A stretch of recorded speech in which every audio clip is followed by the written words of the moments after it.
Dr. Irena. We're delighted to have you on board, and it was lovely to meet you at the SBAA event and hear you speak. It was wonderful, and then we caught up and had another catch up, a lovely long conversation. And what I found was we just had a lot of alignment about how we, innovation, entrepreneurship, intrapreneurship, and I just thought it really deserved a really nice open conversation, including Nick, to join us and just explore these concepts and how they all wrap around into business. So welcome to our humble podcast. Thank you so much, Joe. And it was an absolute delight and pleasure to meet you at the Small Business Association event down on the Gold Coast as well.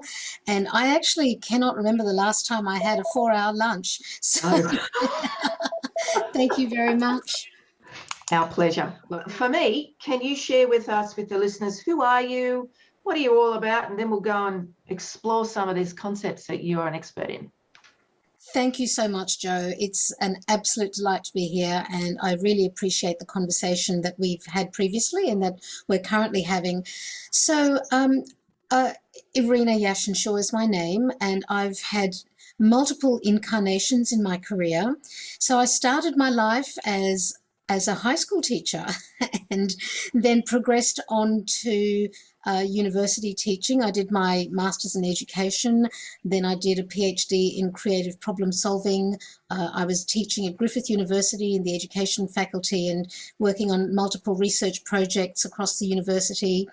And then in about 2005, I decided to take that huge leap of faith and stepped out of working inside institutions and went out on my own and started my own business, and then hence started my life as an entrepreneur rather than an intrapreneur. And that was really quite a rude awakening for someone who had been in education my whole life within institutions. And it was one of those incredibly steep learning curves, which was simultaneously scary as anything and likewise exhilarating. You know, it was a really different way of living, going to be, like almost in free fall in some ways. Like, what? You don't get paid unless you go and drum up your own business, that kind of thing. And so it was, but it was really exciting because there was this whole notion of I can make anything happen that I want. Like, it's really up to me to shape and mold the future and the direction of what I'm going to do. And so it was very, very exciting. So the point being there that I share that for the reason that my whole life has been dedicated to education in one form or another.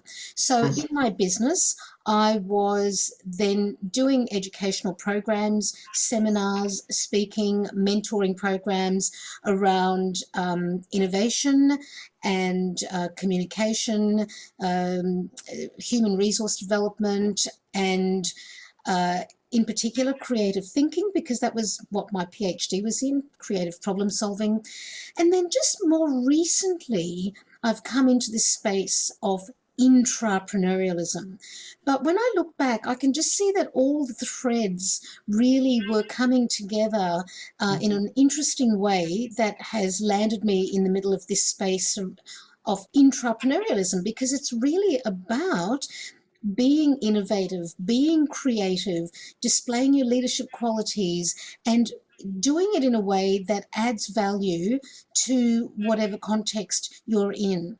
And that's really what I'm focusing on now, the whole spearheading the intrapreneurialism movement in Australia, and I would like to think to some extent globally as well, because I founded the Global Intrapreneurs Institute last year after having done a couple of big events in Brisbane, the Australian Intrapreneur Summit in 2019 and 2020.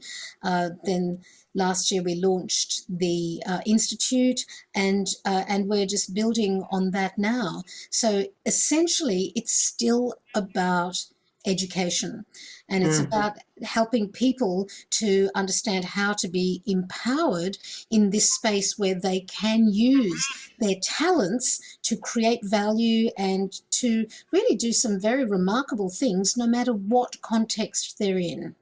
So Irena, I'd just like to explore, so just for everyone listening, the concept of an entrepreneur, in your view, who is an entrepreneur? Thanks, Nick. Thank you for circling back to that, because I live and breathe this all the time. And so I forget that term is not necessarily one that everyone has heard. So it's a take on the word entrepreneur, which everyone's heard and is everyone's familiar with that one. So the prefix intra means inside. So an intrapreneur is someone who thinks and acts like an entrepreneur, but while they're still working inside a business or an organization or an institution of some sort.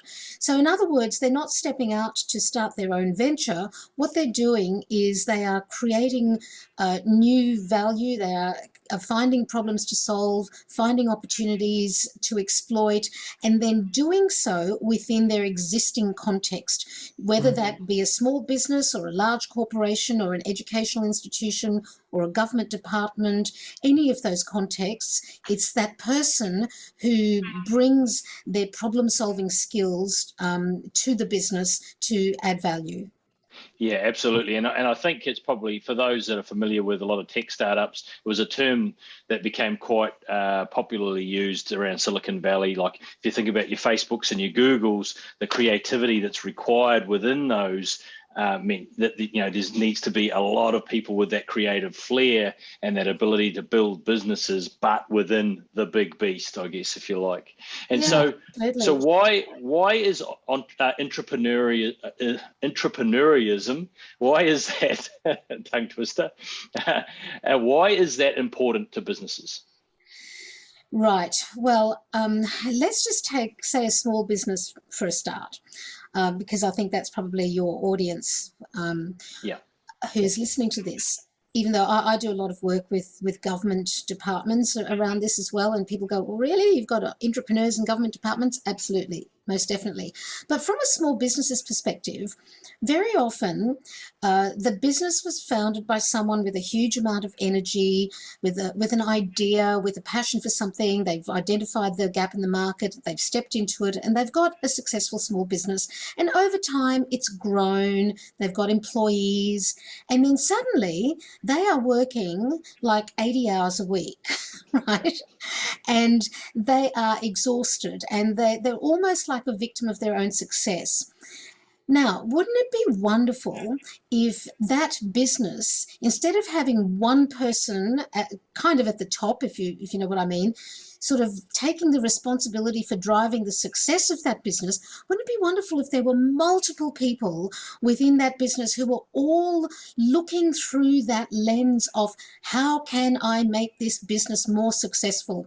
How can we together grow this enterprise and serve our customers better? So in other words, what we're really talking about here is the business owner cloning herself or himself across the business, so that you've got multiple people within the enterprise who are looking for those opportunities to add value and, improve revenue or productivity or business model redesign.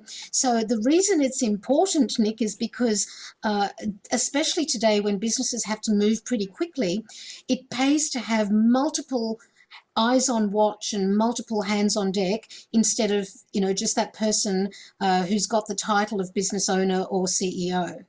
And how does a business owner know that they've got someone like that in their business, or how do they go about finding an entrepreneur for their business?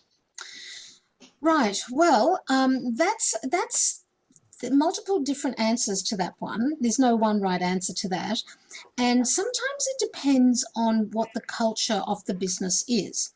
Yeah. So let me just, pick out a couple of scenarios. The short answer to that is often the person who asks lots of awkward questions like, why don't we do it like that, or have you tried it like this, or why don't we experiment with something else, and I just saw a great thing over there, maybe we can try that out over here. And it's that person who's constantly curious and challenging the status quo and asking those awkward questions and making those crazy suggestions. They're often the intrapreneur, and if they were given a little bit of encouragement and support and feedback, who knows where those ideas could go to. But sometimes what can happen is that when someone's really busy, like the typical business owner, those ideas don't always kind of land, because you're so busy, you don't have that headspace to entertain things that look like they're out of left field and a little bit wacky.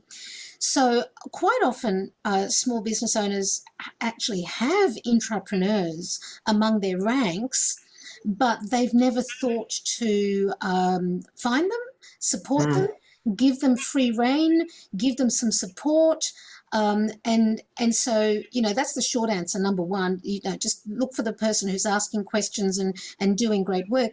The other way to do it is actually, depending if the culture has been a little bit suppressive of that kind of thing within the business, and people are wanting to turn that around, the other way is to then just start very explicitly asking people for their ideas and their input, and actually put it out to them and say, hey, if you were the owner of this business and your financial future depended on us being completely successful, which it kind of does, because if we go out of business, everyone's out of a job. Have a job. What would you do? What would you do? And give people time to think about it. Because especially when you've got employees who are serving clients and serving customers and working at the operational face of the business, they will see things that the business owner or the CEO won't see, because they're right there at the coalface. So they often need permission to go, okay, so this is something that I've seen as an issue. It comes up all the time. This is what customers give us some feedback on. We could do this better. But unless they feel like they've got that permission, I suppose, to take that somewhere, they may not progress that idea. So it also depends on what the culture is like. Yeah. Irene, I'd like to explore, let's talk about the small business owner who hasn't quite got staff yet. Like there's going to be small business owners or entrepreneurs. How can they work as an intrapreneur while they're building that business? Because what they need to be mindful of, in my head, is they need to be aware of what culture they want to grow within the business when they bring staff on, so that they can enable this cultural piece where they give them permission to provide their feedback and ideas. What's your thoughts on the business owner who's just starting before they've got staff? What should they be aware of so that they can work on building that culture of intrapreneurship within their business? Yeah, great question. And if that business is going to grow, sooner or later they're going to end up with more people, and it's always easier to just start off with hiring intrapreneurs. Yeah. To grow the business, rather than grow the business without intrapreneurs and then try to make them into intrapreneurs. Yes. Although I do believe that anyone can be intrapreneurial. Some people have more of a predisposition for it than others, but anyone can sort of at least challenge themselves to think more creatively. But I would say that if someone's a sole trader, or maybe one or two people, and they're looking to grow the business, then I would be looking for someone who has demonstrated a great deal of initiative around what they've done in their past career, in their past working life. The very first employee I ever put on, she employed herself into my business. That's how intrapreneurial she was. Like, she just literally go, oh, do you need help with that? I can help you with that. And it was like, we were just having a conversation and a coffee one day, and all of a sudden I was going there, oh, come work for me. It's like, and she was absolutely exactly what I needed. And she was so entrepreneurial. And that's because she'd already had her own little sort of side hustle. So she'd had a little business on the side. She was doing multiple roles across different organizations, full of energy, asking lots of questions, this really curious mind, very, very creative in the way she looked at opportunities.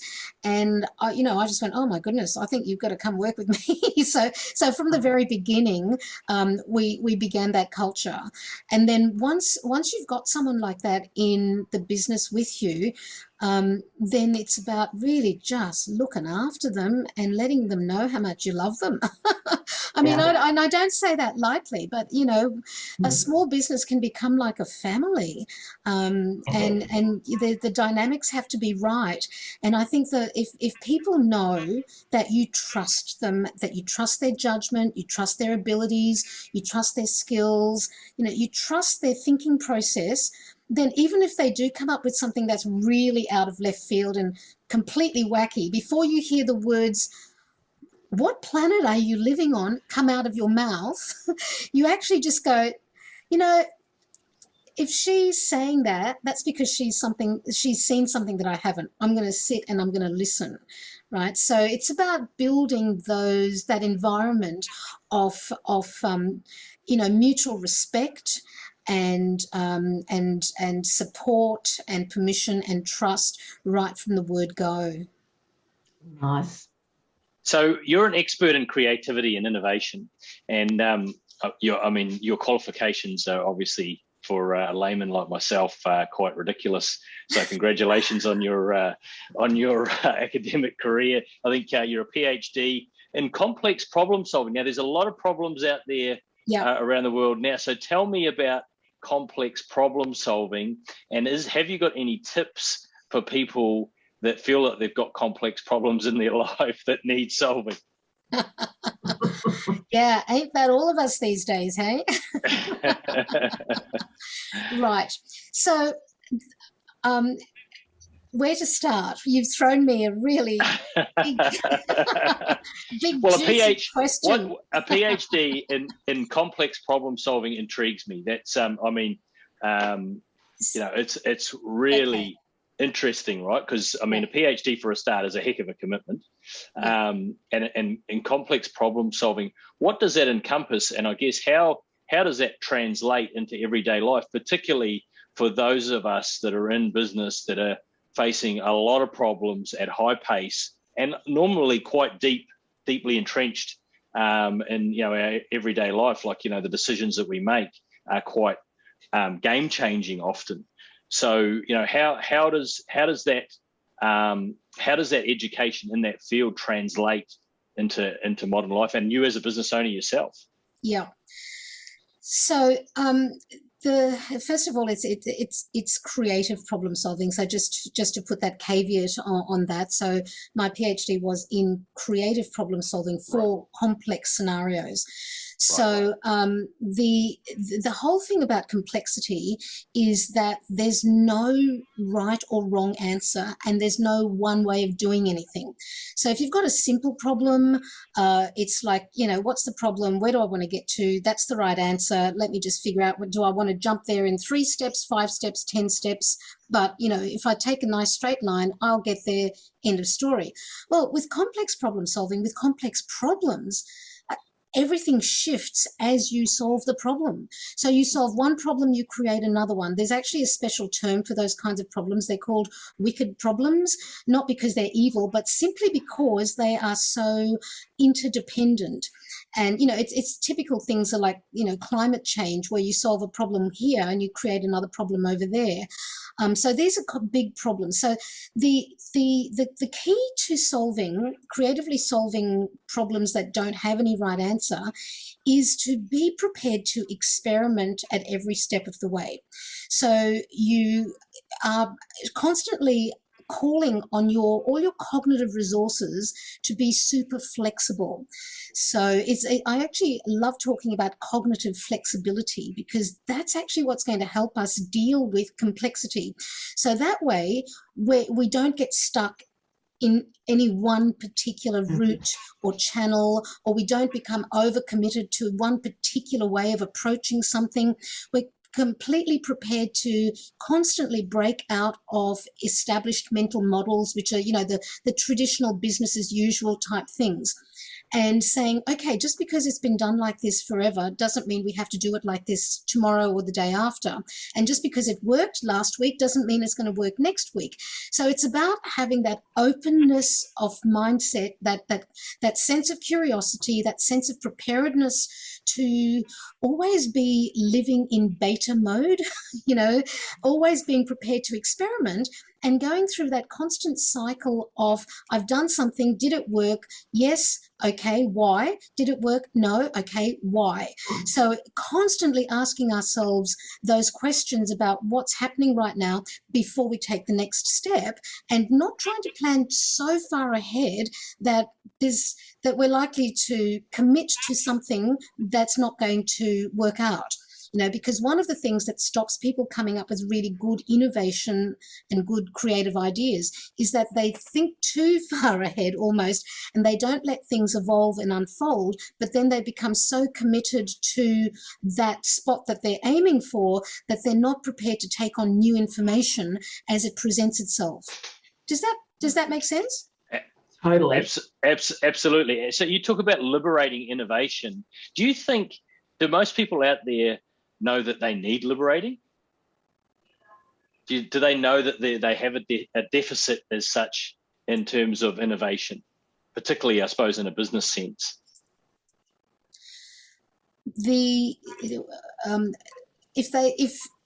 So let me just clarify that. When you say a deficit, it's actually the opposite. They've Right. already got it. They're just not using it. They're not using it. Yeah. Yes. So it's not that it's a deficit. It's just that it's an underutilized talent. Yeah. So I believe that people have got so much more capability and capacity than they usually give themselves credit for. So there's so much that all of us know and understand. We've all got so much experience locked away in our life journey that if we could just unlock it as and when we need it, then we could solve any problem we wanted to. There's a term for that. Clay Shirky wrote a book about 10 years ago called Cognitive Surplus, and he said that if we could just start tapping into the underutilized talent in the world, like all this incredible brain power that we have in the world that's not being used. He said, well, if we could tap into that, all that cognitive surplus, we could solve the world's problems, no problem at all. So in terms of going back to your question about innovation, number one, I think it would be crazy for anyone today to say we don't need to do innovation in our business. Like anyone who's saying, no, we're right, thanks very much, we're just going to keep doing what we've always done, we don't need to innovate or think creatively about how we're going to go forward, I would just say, well, enjoy life while you can, because I'm not sure you're going to have a business for too much longer. Yes.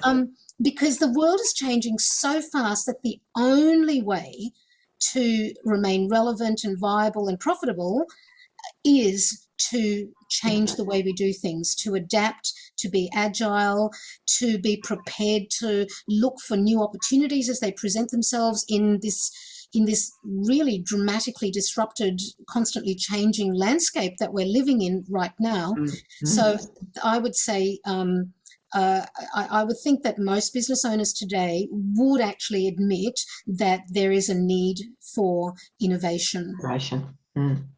Would you agree? Absolutely. Oh, definitely.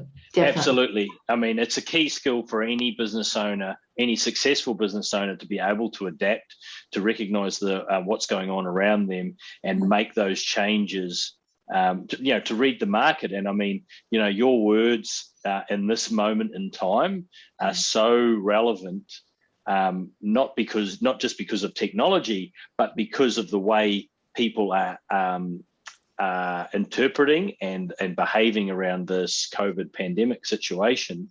And we're in these times of mass change at rapid pace, that the lack of liberated innovation is really noticed. And because you get a lot of people that sort of sit still, that stay down in the trenches, and they just wait for everything to be like it was. Remember that day when everything was really, really good? Remember that day? And and so they're waiting for the return of that day, because surely if the Earth goes around the sun enough times, it will happen, won't it?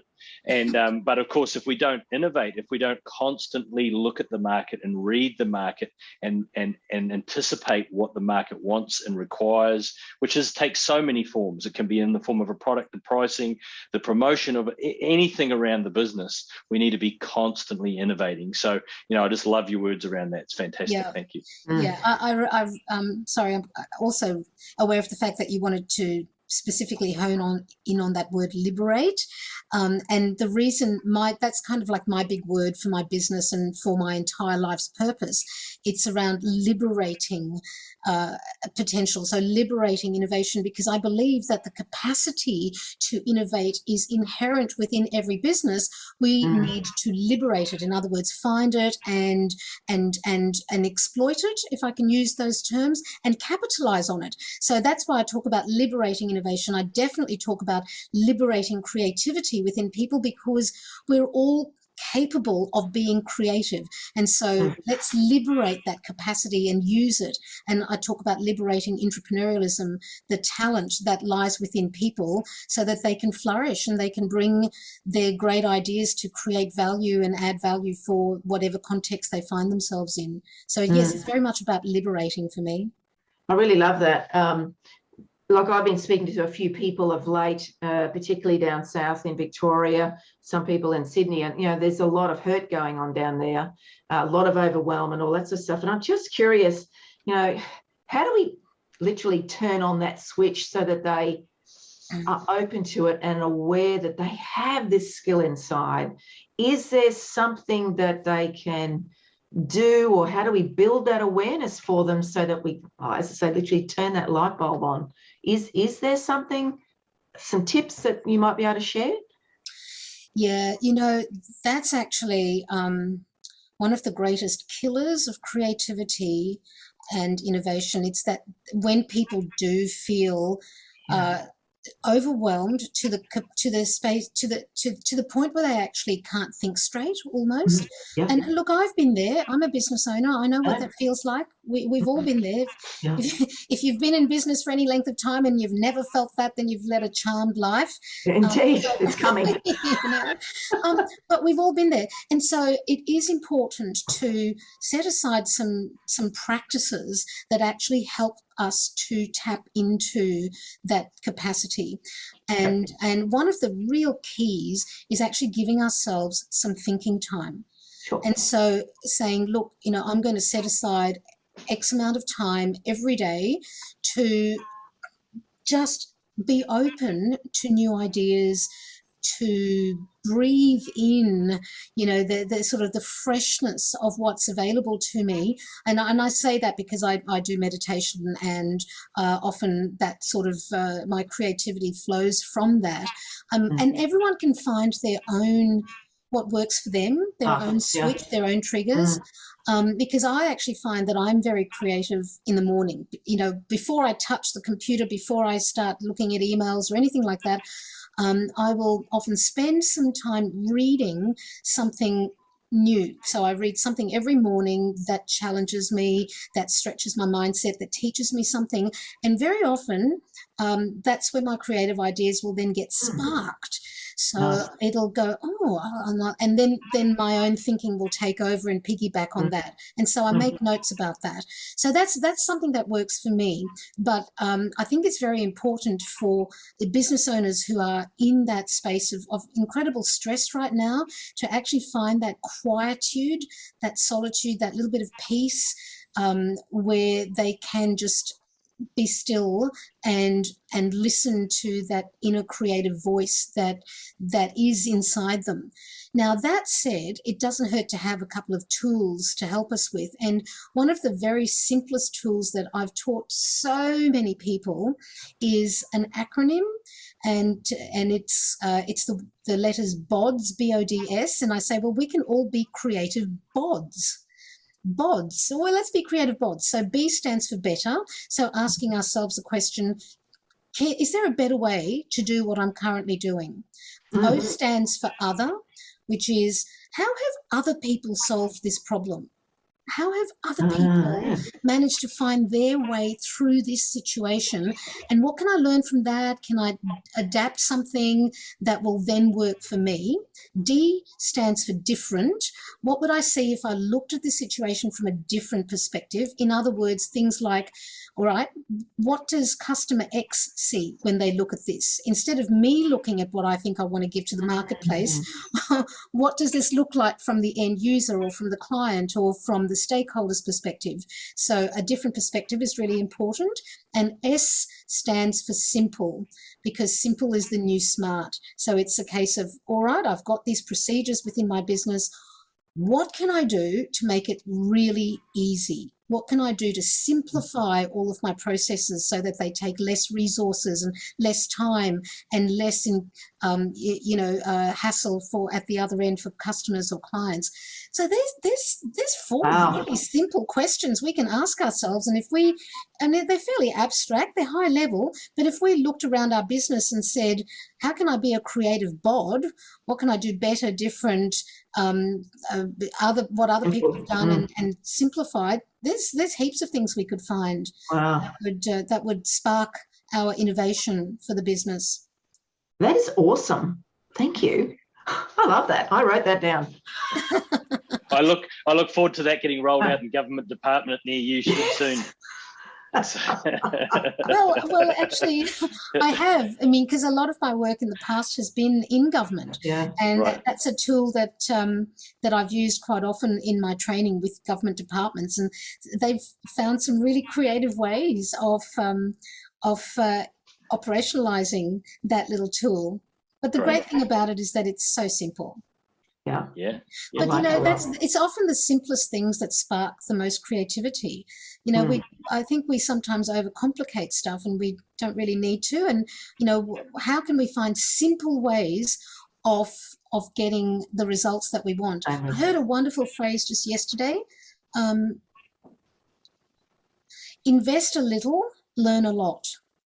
So in other words, put a little bit of effort, maybe some funding or whatever resources into something. If you're wanting to roll out a new initiative, don't bet the farm on it. Don't overcommit yourself to stuff before an idea is going to fly. Just invest a little bit of your time and energy and resources. See what happens. Learn a lot. And then suck the learning out of that little experience before you take the next step. And then again, invest a little, learn a lot. So it's that constant, beautiful cycle of learning and adapting that takes us forward. Innovating, as we go. That learning, it plugs so well into, if you want to innovate. And I think it's like anything, the more that you do it, I think the better you get. And innovation is no different. If you're constantly looking for it and you're trying things, each time you're going to get better and better. But the more knowledge, as you say, as you're learning as you go through, the more knowledge that you've got, that you're building up, then you can obviously apply to these different incarnations of innovation. So, I think, certainly for particularly in small business, but anyone out there in business, running a business, leading a business, these are really important skills. Yes, absolutely. Agree. Beautiful. Right. Now, Joanne, where you go? No, I was going to say, Nick, do you have any more questions? Well, I do. And I was just waiting to get to the end here. Let you go. Now, you're an author there, Dr. Irena, and I am very excited to see those names that you have authored some books, co-authored with Stephen Covey, Les Brown, Jack Canfield, Brian Tracy. These are big names. Maybe can you tell us a bit about how it is that you came to co-author with, such big names globally. Like these names are synonymous with anyone's bookshelf anywhere around the world, right? Well, you've really done your research, Nick. The model that we used was to gather multiple people, and everyone contributed a chapter. Yeah, right. And those names that you just mentioned happened to be among the people who were who agreed to contribute a chapter of wisdom to the world. And so you've authored many books there. Were those some of the early ones? Like that's probably a great place to start, co-authoring alongside those guys, Yes. right? Yes. So if you feel, so this is advice to people out there who might be listening. I think everyone's got a book in them if they want it. You don't have to jump into the deep end and sort of write one go-to-woe yourself. Get together with some other people who also have experience, and preferably find people who have a high profile as well. Collaborate with them and put out a jointly co-authored anthology type book that is a nice easy way of sliding into the whole publication world. Yeah, great. No, hey, it's congratulations on such an extensive career, and hey, obviously we've talked a lot about being an intrapreneur. That's the name. That's the title of your latest book. So hey, I would suggest to anyone out there that's looking to add innovation into their lives and importantly into their business, then that must be one to watch out for sure. So thank you so much for spending some time with us, Irena. It's been a great chat, as Joanne promised it would be. Well, Joanne can bring out the best in anyone. Right. You're right. Yeah. Very kind. Irena, how do people find you if they're searching for you? Sure. So my website is my name. So www.dr for doctor. So then Dr Irena Yashin-Shaw.com. So Yashin-Shaw, no hyphen. Do you want me to spell it? No, that's fine. We will make sure it's available. We will make sure. Yes. Yeah. Well, I googled Dr Irena and it came up. So there's a tip for anyone listening. Oh, great. Oh, good. Hopefully you don't need to spell that for too many. So yes. and also your business, the Global Intrapreneurs Institute. We haven't spoken too much about that. So can we talk about, just before we wrap up, what can people expect from that, and where can they find you there? Okay, so that's GII.institute, which stands for Global Intrapreneurs Institute. And look, the Institute, I'm really excited about it because it's a startup, essentially. We've been going for just over a year, and it's gone global very easily because this whole concept of intrapreneurship, intrapreneurialism, finding and developing intrapreneurs has suddenly just been accelerated because of COVID. Because intrapreneurs are these people inside not just small businesses, but any organization, whether it's government or not-for-profit or education or large corporates. Intrapreneurs are those people who are going to find ways of making that business better. It's not always about adding a revenue stream. It might be about new ways of branding. It might be about new ways of connecting with customers. It might be about new ways of building reputation or attracting really wonderful talent into the organization. But whatever it is, intrapreneurs are so important right now that I'm just noticing that there is this explosion of articles about entrepreneurship and entrepreneurialism, and it's because of the times that we're living in. And there's this wonderful global awakening about the fact that there is so much underutilized talent sitting inside virtually every enterprise, of any incarnation, that right now, when we're all needing to really rise to the challenge of how are we going to reinvent ourselves and re-engineer our business models and rejuvenate our business and how we go forward. Right now, when we're asking ourselves those sorts of questions, that is when we need intrapreneurs. And so there's this global awakening taking place around this concept. And so I feel like the time was really right to start the Institute. It was like, boom, just the right thing at the right time. It was one of those gut feelings that I kind of took that leap of faith. So it's an online educational institution, just to go back to answer your question, Nick. I got a little bit sidetracked there. It's online. People can join, and we have a lot of resources to help upskill people in entrepreneurialism and understanding entrepreneurialism. We've got a growing library of courses, and we have a masterclass every month with some global thought leader around some aspect of entrepreneurialism. Occasionally I do workshops which are usually free for our members. Also, we have Intrapreneur magazine. That's the official publication of the Institute. So all of these things are on the website. There's blogs for people to find out more about what this whole concept is.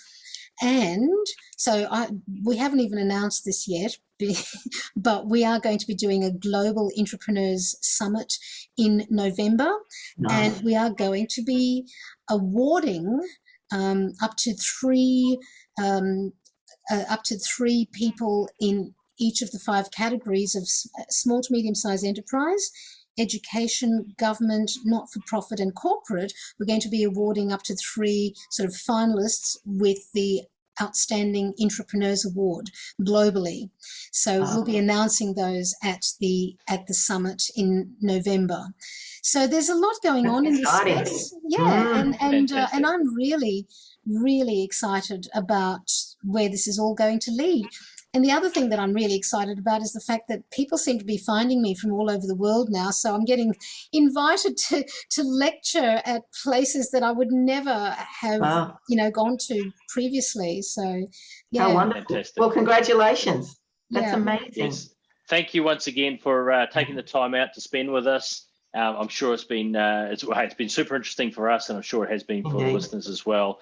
And for anyone out there, if you get a chance, please check out Dr. Irena's book, Intrapreneur, and also the Global Intrapreneurs Institute. So we'll wrap it up there. So thank you very much. Thanks for watching the video. Now, next steps for you is to check out our workshops and boot camps so that we can work with you one-on-one and get your business growing. So check out the workshops, boot camps on the Navigate Biz website, and don't forget to find us on social and like and subscribe. There's no need to complicate things. Let's stick to the basics.